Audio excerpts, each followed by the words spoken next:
Hi, I'm Dave from boinaband.com, and welcome to the final day of the Liquid Drum and Bass 7-Day Song. Today, I'll be talking about mixing and mastering the song, then show you the final finished song.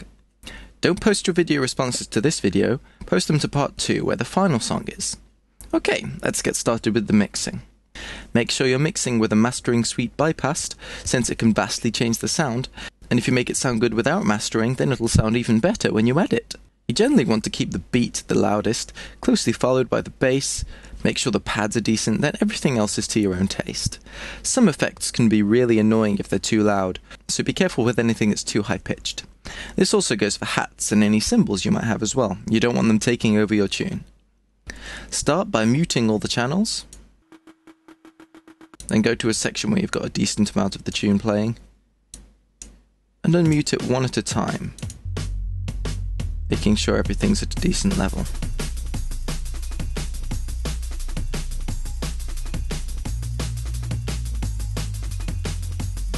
In the pads, you can afford to go up a little bit, and just go through the whole song doing the same kind of thing until everything is at an appropriate volume in relation to the rest of the track. Chances are that you'll have done a lot of this already whilst making the sounds themselves, so you could get an idea of whether or not they fit into the track. Another thing to do to make things mix well together is some more EQing. One of the best things about genres where pads are a big part of the tune, the pads can be cut pretty much anywhere in the frequency spectrum to make room for other instruments without losing too much definition. So say the piano was prominent around 2.5 kHz, but that was clashing with the pad. You could easily just remove that area on the pad and it'd still be recognisable as a pad, whereas if you did the same to the piano, it would sound much less natural. Similarly, if you notice any areas in the frequency spectrum that are lacking, I often run Reason through a frequency analyzer using Rewire and a free VST. Vox & Go's Span plugin is amazing for a free piece of software. I've linked to that below. You can boost the pad in that area to fill it out nicely. Another good technique is when you finish mixing, leave it for a day, then come back and listen again. If you mix all in one go, chances are your ears will be tired from working on the project. Waiting that day gives your ears a chance to relax so you can listen objectively and with a fresh perspective. And the same goes for mastering too. So about that mastering. I'll start by setting this mastering suite to 8-band compression. This uses a series of compressors and stereo imagers, if we have a look in the show devices section here, to make a multiband compressor. An awesome device which splits the signal into several frequency bands, compresses each one, then brings them back together. The advantage of this is, with a normal compressor, if your low end had a really loud sub, when you compress the whole track, it would duck down whenever that sub came in, giving a weird, squashed effect. With multiband, when the sub comes in, only the low end frequency band that it was affecting would duck down, leaving the other frequency bands sounding natural and retaining their volume. Also, if you find you haven't got enough high end, you could just boost the higher bands and just leave the other ones off. Though this is generally best done in the mix, with EQing rather than with mastering.